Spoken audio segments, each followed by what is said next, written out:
Qui sont mes partenaires pour les négociations? Ah, mais moi, je marche avec l'Égypte et avec le Qatar à l'heure actuelle. C'est les deux seuls qui peuvent permettre la négociation de l'aide humaine et des otages.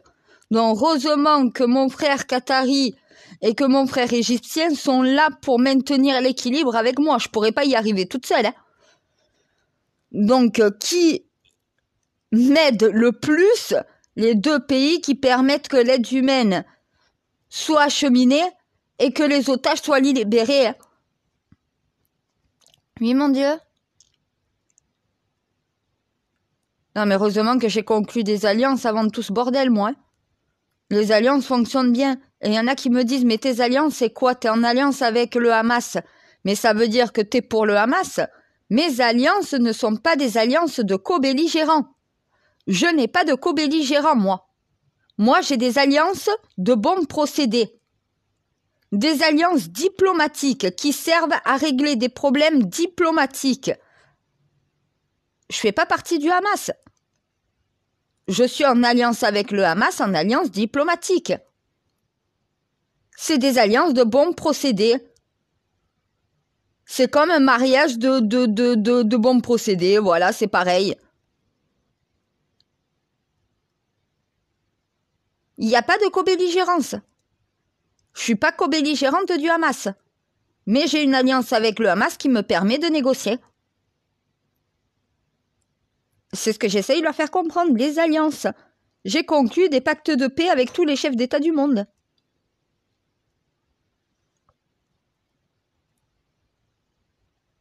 Hein?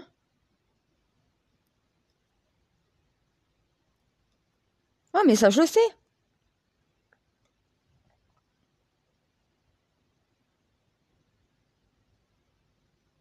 C'est ce que j'essaye de faire comprendre en interne à Macron et à Darmanin. S'attaquer à mon Benzema, un templier du Saint Graal qui en plus vit au Qatar. Tu t'attaques en même temps au Qatar. Tu es en train de féliciter le Qatar parce qu'elle l'aide pour les négociations, mais au final tu attaques le Qatar pour ce qu'elle est. Le Qatar est ce qu'il est. Je suis désolée, mon Benzema s'est intégré à la société qatari. C'est ce que tous les étrangers doivent faire dans tous les pays qui les accueillent, s'intégrer. On lui reproche de s'habiller comme un Qatari, mais il vit pas en France, il vit plus en Europe, là il vit au Qatar, normal qu'il s'habille comme tous les Qataris. Eh ben c'est normal, tu te soumets à la culture du pays qui t'accueille. Après, oui, on va me dire, ouais, mais ton Karim Benzema, c'est un arabe, c'est un musulman. Donc du coup, c'est plus facile. Ben, c'est sûr que c'est plus facile à quelqu'un qui a des origines arabes et qui a justement comme religion l'islam de s'intégrer dans un pays comme le Qatar, c'est logique. Un Français qui n'a pas du tout la religion musulmane et qui n'a pas d'origine arabe, techniquement, au Qatar, ça va être plus dur pour lui de s'intégrer qu'un Karim Benzema. Mais là, on est en train de reprocher à Karim Benzema d'être parti vivre au Qatar, de s'habiller comme un Qatari, de s'être rapproché de la religion parce que dans ce pays, ça lui permet de le faire alors que la France ne lui permet pas par rapport à la laïcité. On lui reproche de s'intégrer dans une nation qui n'est pas sa nation française. Mais la France, au lieu de faire des reproches à Karim Benzema de ce que tous les étrangers doivent faire quand ils arrivent dans un pays qui n'est pas le leur, il faudrait peut-être qu'ils regardent leur manière d'intégrer et d'accepter les étrangers déjà sur leur propre territoire. Un musulman, un arabe en France s'habille comme un Français. Il s'habille pas comme au Qatar, il s'habille pas comme dans un pays islamique. La France n'est pas un pays islamique, on s'habille pas comme on s'habille dans des pays islamiques. On s'habille à l'européenne. Tu peux porter ton foulard. Tu peux porter ta gilet là-bas. Mais par contre, nous, il y a des lois. Si la loi dit que dans certains endroits, tu n'as pas le droit, c'est que tu n'as pas le droit. Au Qatar, tu vas habiller comme un Qatari partout dans la société. À l'école, tu es habillé comme partout dans la société. Nous, notre société n'a pas les mêmes codes. Et les étrangers doivent se soumettre à nos codes. Ils n'ont pas le choix en réalité. T'es pas chez toi. Tu viens pas avec tes valeurs, avec tes principes, avec ton histoire, avec tes traditions, non. Tu adoptes, tu intègres celles du pays qui t'accueille.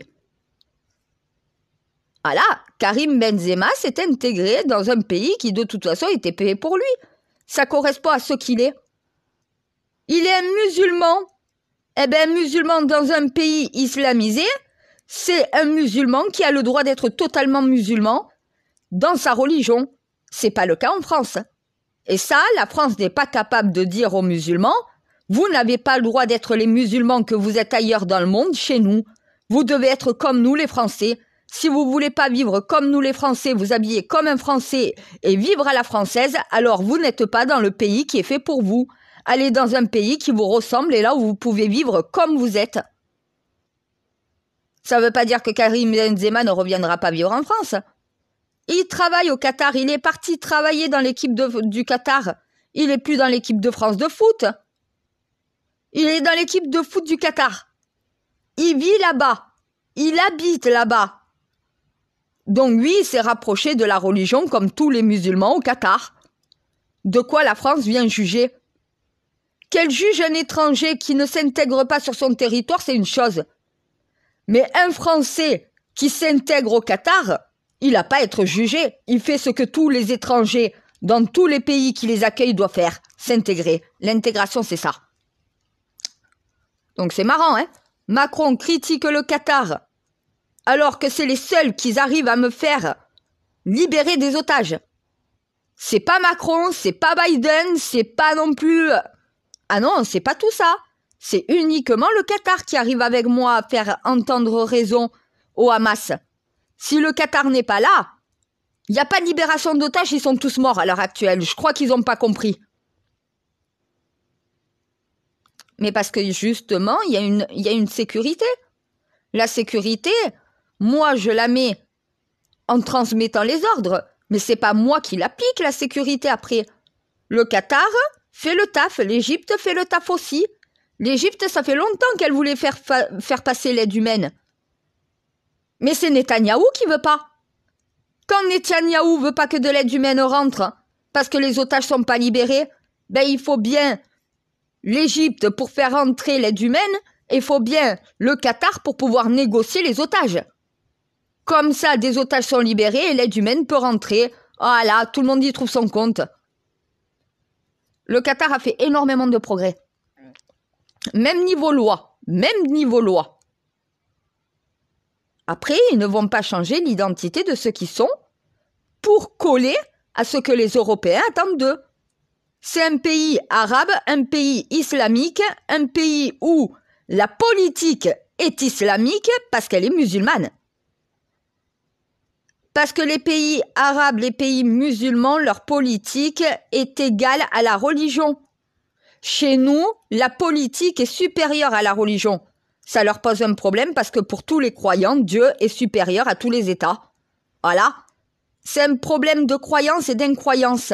C'est un problème de sociétés qui sont conservatrices et d'autres qui sont trop libérales. Normalement, tous les pays trop conservateurs devraient mettre un peu de liberté et tous les pays qui ont mis trop de liberté devraient remettre un peu de conservatisme. Mettre une égalité entre les libertés et les interdictions. Faut que ça soit proportionnel dans une société.